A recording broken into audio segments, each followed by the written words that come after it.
Most inventors do the wrong thing. Okay, only some inventors know how to make the best invention, and I've developed the methodology to make it. The framework is called Evolutionary Inventing.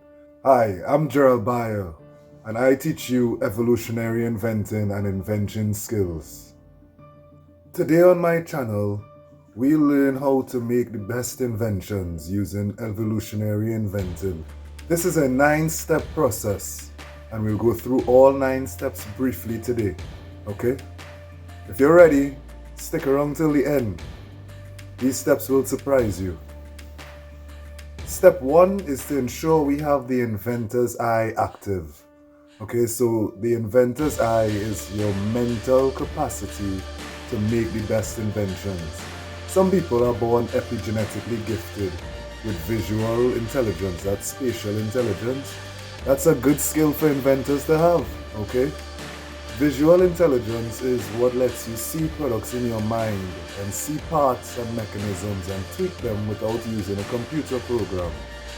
Now if you want, you can use a computer program, but the method I teach is where it teaches you to master invention skills, allows you to make the best inventions in your mind. It consists of doing certain mental exercises in order to strengthen your inventor's eye.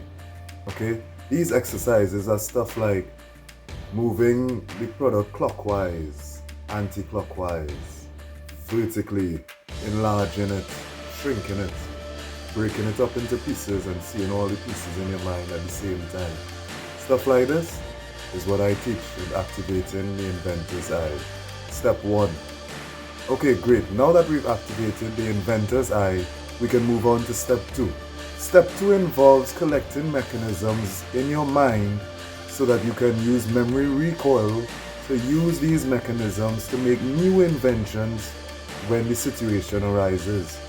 Okay, so as an inventor, your job is to solve problems with inventions. And we can do it with tangible products or with software. Okay, we can even have methods of manufacturing products as a new, or methods of using products as a new invention. I speak of inventions as patentable inventions, okay? So what you're going to do is you're going to go on Instagram, TikTok, and YouTube, even Facebook, and you're going to find invention-related pages. And then you're going to follow these pages, okay? When you follow these pages, it's going to give your news feed a constant stream of new products, right? These new products are really great for you because you get to analyze each mechanism, how it works, what it does, who it serves, and use that knowledge to be able to make the best inventions, okay? So it's really useful. We remember things in 3 ways when we're studying, okay? You can remember the visuals, you can remember the audio, and you can remember talking something. Okay, the verb talking. So, because of this, we need to vocally analyze each invention so we can hear our own words and see the visuals at the same time. This is really going to let us make the best inventions because memory recoil is the only skill an inventor can use to make the best inventions besides research. Okay? Step 2 is we're going to practice making alternates. So instead of trying to make the best inventions from the start, we want to flex our muscles, okay? We really want to be able to make the best inventions, so we need that muscle strong. How we practice it is by making alternates, okay? Alternate inventions are not the best ones, but they're just different. If you have a different and never existed before, that's best. But sometimes you think of something that already exists. That's still okay. You flex the muscle. That's what we want to do here. Get you really big and strong as an inventor. Okay? That's how I coach my students. So they get to be the best inventors they can be. Now that we've wrapped up step 3, we're going to go into step 4. Okay? So step 4 is that we're going to combine the benefits of the product. So when we're making features for this new invention, we want to combine benefits. We want it to have multiple features that are going to make the invention best. Okay, one feature is the lack of parts. Okay, so if we can decrease the number of parts that lack, contributes to financial gains because it causes a cheaper product to be created. Okay? If we pay less to manufacture it, we can make more when we sell it at the same price. Okay? Combining feature benefits is the best way to make an invention great. Combining benefits gives you the most appealing option when you look at all the competitors. Okay, so that's step 4. Make it most appealing by combining the benefits. Now we're going to move into step 5. Step 5 is that we're going to make stuff in a direction. So this is all practice work, right? But we're going to make stuff better by a particular adjective. So either you make it more convenient to use, you make it more easy to manufacture, you make it more affordable, you make it more efficient, you make it more portable, but you're going to do this with a string of inventions. You want to push every invention in a direction that you chose using your memory recoil. Okay? So when you start doing this, this is going to give you the power to unlock evolutionary inventing. Okay, which is one of these steps in this process. Okay, so that's step 5. We make it less time consuming, more portable, stuff like that, okay? Moving on to step 6. Step 6 is arguably the most important step for evolutionary inventing. In step 6, we're going to aim the direction properly. Okay, how do we do this? Aiming the direction properly involves watching the evolutionary trajectory of the product. Okay, so using a hammer. A hammer started off as a rock that would crush open nuts. When we cut open those nut shells, we get food inside, so we wanted to do that. Okay?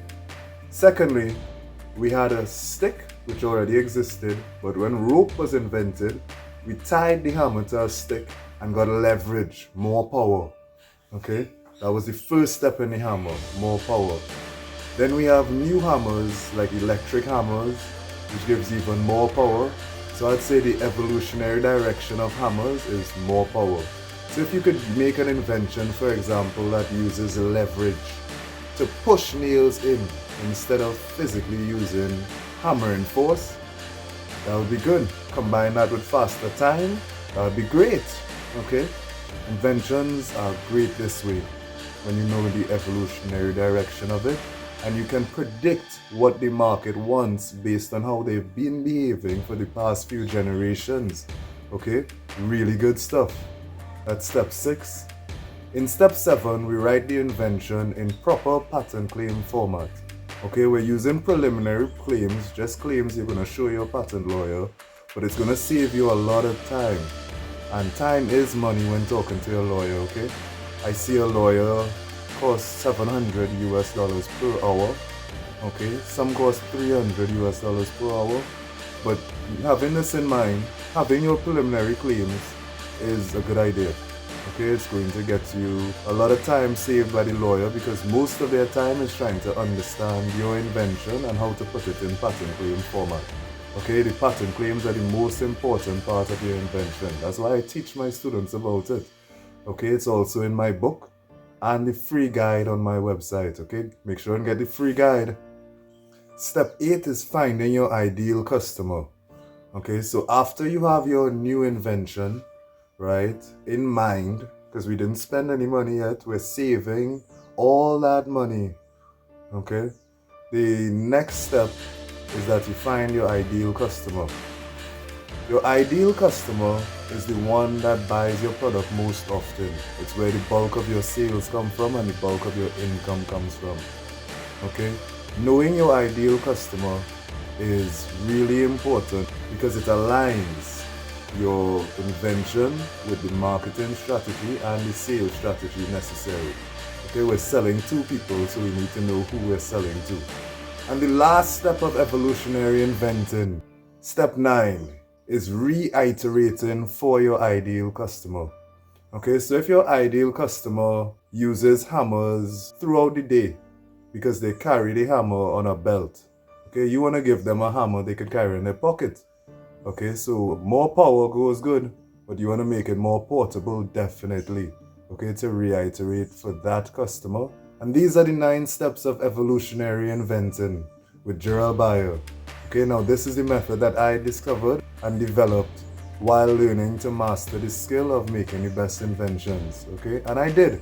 Check out my pop card wallet and my grinder rolling tray. So if you're serious about making the best inventions and you want to do it fast and not make the same mistakes as everybody else, okay, you're going to want someone with the experience to guide you along the way. And that's just what I do in my coaching calls, okay? Click the link in the bio to get a free inventor's guide on my website.